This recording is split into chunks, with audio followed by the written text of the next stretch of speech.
Hi everyone. ಇವತ್ತು ನಮ್ಮೂರಲ್ಲಿ ನಾಗರ ಪಂಚಮಿ ಹಬ್ಬನ ಆಚರಣೆ ಮಾಡ್ತಾ ಇದ್ವಿ. ಅದಕ್ಕೋಸ್ಕರ ನಾವೆಲ್ಲರೂ ನಾಗರ ದೇವಸ್ಥಾನಕ್ಕೆ ಹೋಗಿದ್ವಿ. ನಮ್ಮೂರಲ್ಲಿ ನಾಗರ ದೇವಸ್ಥಾನ ಇದೆ, ಆದರೆ ನಾವು ಯಾವಾಗಲೂ ನಮ್ಮ ಹಿಂದಿನ ಕಾಲದಿಂದನೂ ಇಲ್ಲೇ ಹೋಗ್ತಾ ಇರೋದಂತೆ. ಅದಕ್ಕೆ ನಾವು ಕೂಡ ಈ ವರ್ಷ ನಮ್ಮ ಪಾಪುನ ಕರ್ಕೊಂಡು ದೇವಸ್ಥಾನಕ್ಕೆ ಹಾಲು ಎರೆಯೋಣ ಅಂತ ಹೋಗಿದ್ವಿ. ನೋಡ್ತಿರ್ಬೋದು ನಮ್ಮ ಪಾಪು ಅವ್ರ ಪಪ್ಪ ಕೈಯಲ್ಲಿ ಎತ್ಕೊಂಡಿದ್ದಾರೆ, ಸುಮ್ಮನೆ ಇರ್ತಾಯಿಲ್ಲ, ಫೋಟೋಗೂ ನೋಡ್ತಾ ಇಲ್ಲ. ಇದೀಗ ತಂದೆ ಮಗ ಇಬ್ಬರು ಸೇರಿ ಹಾಲು ಹಾಕ್ತಾ ಇದ್ದಾರೆ ದೇವರಿಗೆ. ಅವನು ಸುಮ್ಮನೆ ಕೂತ್ಕೊಳ್ಳಲ್ಲ, ಕೆಳಗೆಲ್ಲ ಹುಲ್ಲಿರೋದ್ರಿಂದ ಒದ್ದಾಡ್ತಾನೆ ಅಂತ ಎತ್ಕೊಂಡೇ ಹಾಕ್ತಾ ಇದ್ದಾರೆ. ಹಿಂದೆಲ್ಲ ನೋಡ್ತಿರ್ಬೋದು ಬಾಳೆ ತೋಟ, ತೆಂಗಿನ ತೋಟ, ಅಡಿಕೆ ತೋಟ ಎಲ್ಲ ಇದ್ದಾವೆ. ಹಾಕಕ್ಕೆ ಸರಿ ಹೋಗಲಿಲ್ಲ ಅಂತ ಲೋಟೋ ಹಿಡ್ಕೊಂಡು, ಅದಾದ ನಂತರ ನಾನು ಕರ್ಕೊಂಡೆ. ಅವ್ನಿಗೆ ಊದ್ಬತ್ತಿ ಬೆಳಗೋದಂದರೆ ತುಂಬ ಇಷ್ಟ. ನೋಡಿ ಅವ್ನ ಸ್ಮೈಲ್ ಯಾವ ಥರ ಕೊಡ್ತಾ ಇದ್ದಾನೆ ಅಂತ.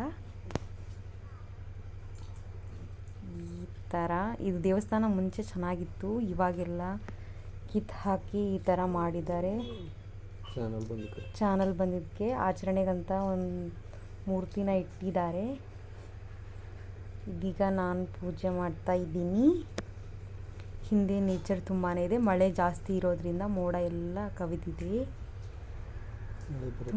ಮಳೆ ಬರುತ್ತೇನೋ ಅಂತ ಬೇಗನೆ ಮುಗಿಸ್ಕೊಂಡ್ವಿ. ಆದಷ್ಟು ನಮ್ಮ ಮನೆಯವ್ರು ಕೂಡ ಕಾಲೇಜ್ಗೆ ಹೋಗಬೇಕಾಗಿತ್ತು. ನಂದು ಕೂಡ ಆಫ್ಟರ್ನೂನ್ ಸೆಕ್ಷನ್ ಎಕ್ಸಾಮ್ ಇತ್ತಲ್ಲ, ಅದಕ್ಕೆ ಬೇಗ ಎಲ್ಲ ಪೂಜೆ ಮುಗಿಸ್ಕೊಂಡ್ವಿ.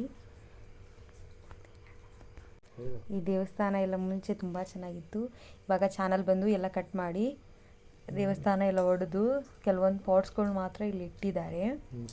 ಅದನ್ನು ನೀಟಾಗಿ ಕ್ಲೀನ್ ಸಹ ಯಾರೂ ಮಾಡಿಲ್ಲ.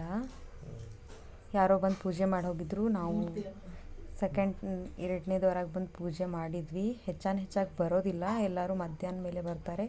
ನಾವು ಕಾಲೇಜ್ ಇದ್ದಿದ್ದರಿಂದ ಬೇಗ ಬಂದ್ವಿ. ನೋಡಿ ಯಾವ ಥರ ಹಾಲು